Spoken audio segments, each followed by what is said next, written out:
Keris merupakan salah satu karya puncak masyarakat Indonesia dalam bidang seni tempalogam. Keris lahir dari endapan spiritualis, cipta, rasa, dan karsa yang penuh makna dan nilai serta dikemas secara simbolis. Keris merupakan kristalisasi dari norma, etika, adat istiadat, teknologi, hingga harapan spiritualis sebagai usaha menyatu dengan Tuhannya. Bentuk dasar keris bersumber dari lingga dan yoni yang mencerminkan perkawinan kosmis dan merujuk pada konsep kesuburan. Bopo Angkoso, Ibu Pertiwi yang merujuk pada konsep manunggaling kawula lan Gusti. Keberadaan keris telah berkembang semenjak abad ke-5 Masehi dan terus berkembang mengikuti pasang surut kerajaan-kerajaan di Nusantara. Data tertua yang menyebutkan istilah keris diperoleh dari lempengan prasasti Prunggu asal Karangtengah dan prasasti Tukmas yang keduanya berangka tahun 748 Saka. Selain itu, istilah keris juga tertulis pada prasasti Humanding yang berangka tahun 797 Saka, prasasti Rukam yang berangka tahun 829 Saka, serta prasasti-prasasti era berikutnya. Budaya keris juga lekat dengan horoskop Jawa yang dikenal dengan istilah pawukon. Pawukon Jawa membagi menjadi 35 wuku dan tiap-tiap pawukon merujuk pada sifat tokoh dewa tertentu dan dilukiskan dengan benda pusaka berupa keris. Wayang beber sebagai lukisan tertua di Jawa telah melukiskan kebudayaan keris telah populer di masyarakat. Wayang beber melukiskan keris sebagai kelengkapan prajurit dan senjata perang, keris sebagai simbol kehormatan, senjata pidana, dan lain sebagainya. Wayang beber juga menggambarkan keris sebagai senjata pusaka yang dikenakan oleh kaum wanita. Dawa yang paling populer adalah wayang beber gelaran Remeng Mangunjoyo di Wonosari Gunung Kidul dan wayang beber asal Pacitan dengan tema Joko Kembang Kuning. Sebagai sebuah karya budaya yang populer di masyarakat Jawa, juga dijumpai pada seni sungging Jawa yang melukiskan dewa-dewa dengan mengenakan keris. Sebagai contohnya, keris dijumpai pada lukisan dewa-dewa yang menggambarkan konsep hasta brata. Tiap-tiap figur dewa tersebut mengenakan keris di pinggangnya. Budaya keris juga dijumpai pada seni wayang Purwa, khususnya dalam dunia wayang kulit. Pada wayang kulit, keris dikenakan oleh kesatria, raja, dewa, dan juga dikenakan oleh para denawa atau para tokoh raksasa. Dalam pertunjukan wayang kulit, dijumpai perang menggunakan keris yang dikenal dengan istilah perang kembang, yaitu peperangan antara kesatria, bambangan, dan raksasa yang populer dikenal dengan istilah raksasa cakil. Selain itu, dalam pertunjukan wayang kulit juga dijumpai pertarungan dengan menggunakan keris yang populer dikenal dengan istilah perang madras. Dalam lakon-lakon wayang kulit di Jawa, populer dengan keris-keris pusaka sakti seperti keris Kolodete atau keris Kyai Jalak milik Adipati Karna dari Awangga, keris Kolonadah milik Arjuna, serta keris Kolohamisani milik Sadewa, dan lain sebagainya. Keris-keris tersebut digambarkan sebagai simbol kesatria yang berwibawa dan dipercaya memiliki kekuatan yang sangat sakti dan bertuah untuk membasmi keangkara murkaan. Prototipe awal keris yang bentuknya berupa katga atau yang telah menyerupai bentuk keris betok atau keris jalak Buddha telah dijumpai pada bangunan-bangunan kuno pada abad ke-9 hingga abad pertengahan. Keris dijumpai pada patung dan relief yang terdapat pada bangunan-bangunan spiritualis seperti candi dan petirtaan. Keris dijumpai dikenakan sebagai senjata yang dimiliki patung Siwa, Siwa Mahakala, Dewi Durga, Dewi Tara, Dewi Uma, atau dikenakan pada patung Dwarapala. Candi-candi yang terdapat relief atau patung yang membawa keris antara lain Candi Borobudur, Candi Prambanan, Candi Plaosan, Candi Sukuh, dan Candi Panataran. Bahkan, pada Candi Panataran dipahatkan relief yang menggambarkan pertarungan menggunakan keris.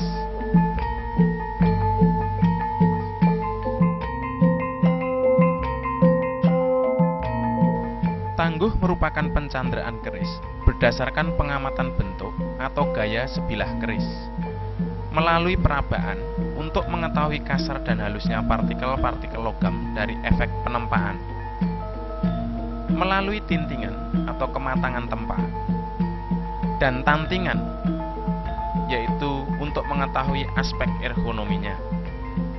Tangguh dari bahasa Jawa, tak sengguh, yang berarti perkiraan atau pencanderaan, gaya atau suatu pembabakan yang dihubungkan dengan masa kekuasaan suatu kerajaan atau raja tertentu yang berkembang di Nusantara.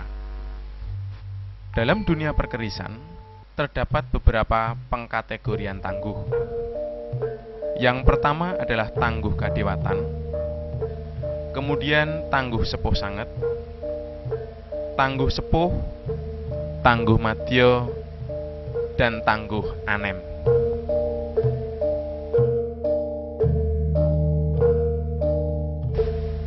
Data-data arkeologis menunjukkan bahwa asal mula budaya keris berasal dari Jawa, kemudian menyebar luas ke Nusantara. Pada era Sunda, keris telah menyebar ke Pulau Sumatera. Demikian pula pada era Singasari, Majapahit, Demak, hingga era Mataram. Pada awal abad ke-20, keris menyebar luas ke luar Pulau Jawa. Persebaran keris melalui perkawinan dan hubungan kekeluargaan, perang, serta melalui perdagangan. Persebaran keris menumbuhkan gaya dan corak dari masing-masing daerah.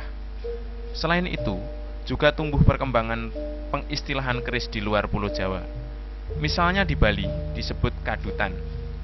Di Sumatera Barat, keris disebut karih atau karyeh. Di Sulawesi Selatan, keris disebut sele, tapi atau taping. Sedangkan di Minahasa, keris disebut dengan istilah kekesur. Di Aceh, keris disebut dengan istilah ponok. Di Lampung disebut dengan istilah terapang. Dan di Jambi, keris juga populer dikenal dengan istilah koksi.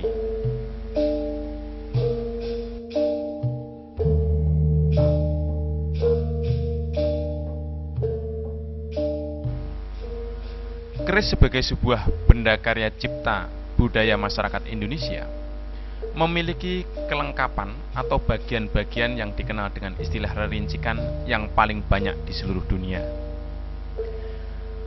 Keris memiliki keragaman ukuran, dari ukuran keris cundrik atau keris kecil, keris sedang, dan keris corok atau keris berukuran besar.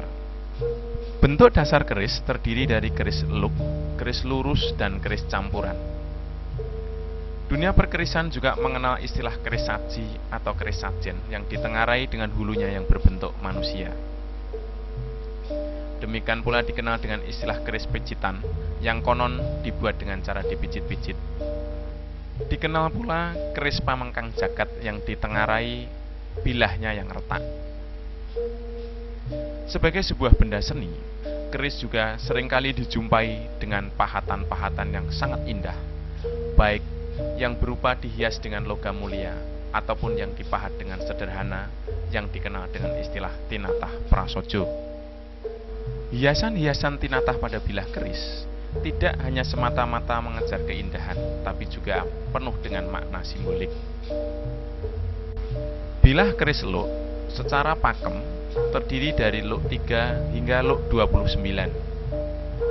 Selain itu juga dijumpai keris lurus atau keris leres dengan tipologi bentuk yang dikenal dengan istilah dapur yang sangat-sangat beragam jumlahnya. Dapur keris sangat dipengaruhi dari kelengkapan rerincikan atau bagian-bagian keris yang menyertainya.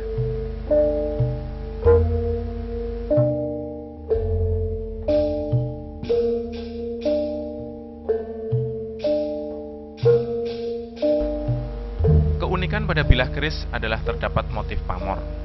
Pamor adalah ornamentik, baik berupa figuratif ataupun abstrak, karena efek penempaan berbagai unsur-unsur logam yang dipadu menjadi satu melalui proses penempaan. Bahan-bahan tersebut terdiri dari besi, baja, nikel, atau meteorit. Proses penciptaan pamor dimulai dari pamor wosing wutah atau dikenal dengan istilah pamor tiban. Kemudian juga dikenal juga proses penciptaan pamor melalui pamor rekan.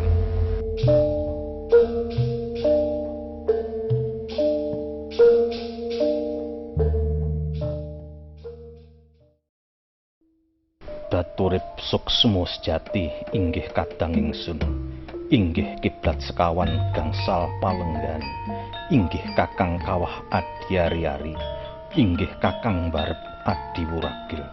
Sumangga kula aturi angamping-ampingi sarta anjejam pangisak solah jantra kula anggen kula nedya hambabar pusaka menika.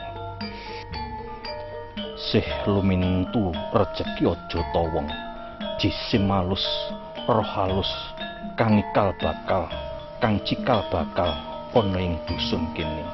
Ingsun langsung darganda arum, ingsun ngobong dupa menyang madu areng sejati. Kuku sing menyang kayu manuk putih, kuku sing menyang sira sun kongkon marang swarga seger warasan padange ngati. Aja sira nyimpang marga, yen sira nyimpang marga kena upatane Kanjeng Nabi Ageng. Duh Gusti, kawula nyuwun wilujeng. Sawedana durga kala, sawedana Kertidara, aji kuya sangetweti iya to sang rajah Kalacakra. Hong ilahing sun humadep sun humarek, niryuang kala mercu katup. Hong ilahing sun humadep sun humarek, niryuang kala mercu katup. Hong ilahing sun humadep sun humarek, niryuang kala mercu katup. Ya Maraja Jaramaya, ya Marani Niramaya, ya Silapa Palasya, ya Midura Darumiya, ya Midusa Sadumiya, ya Dayuda Dayudaya, ya Siyaca Cayasiya, ya Sihama Mahasiya. Rahayu Rahayu Rahayu. Pecukining kliwon berguling wage sumaning legi jangas paing umating pon. Pusaka iki ora tak babar ana ing pasran 5 dina 7 aja duwe daya pangaribawa ampuh. Yen tak babar ana ing pasran 5 dina 7 handayana ampuh lan miguna. Singgah singgah kala singgah pangasuminggah durga kala sumingkir.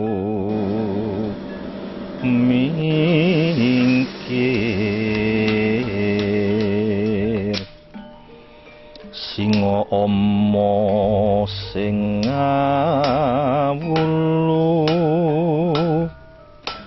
sing suku sing asirah,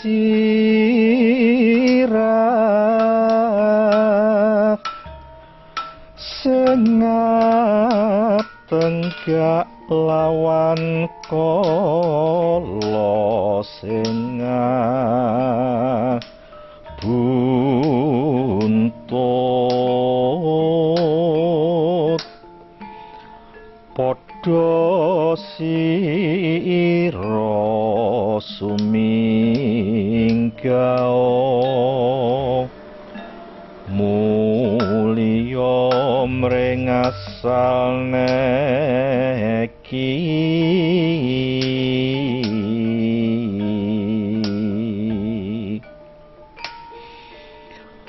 Aja nggodha lan rencana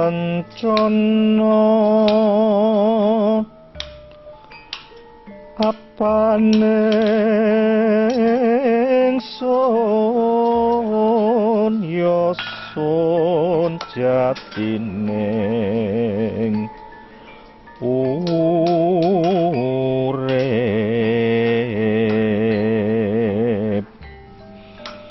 dumadiku saka henu henang hening ngeceta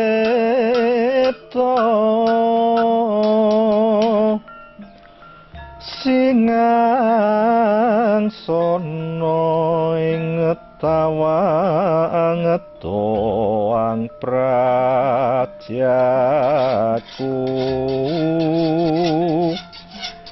sinebut pura kencana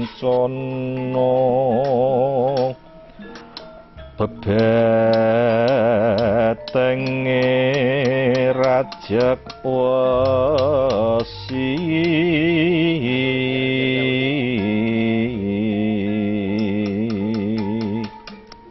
Pandarici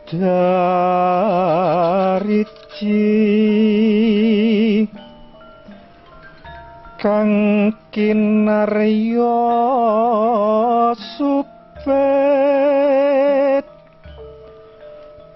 Brahma medal saking tutu ira mongko kikir panuduhe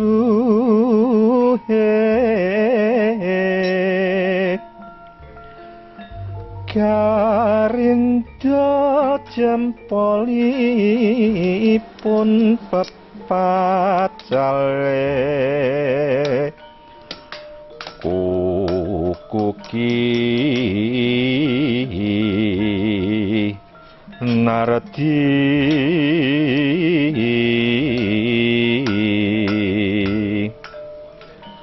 sesepuhira lidah pacobane itu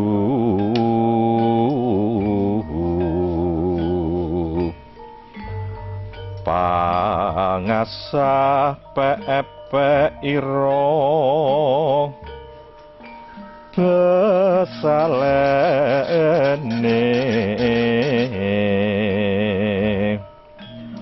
ono satengahe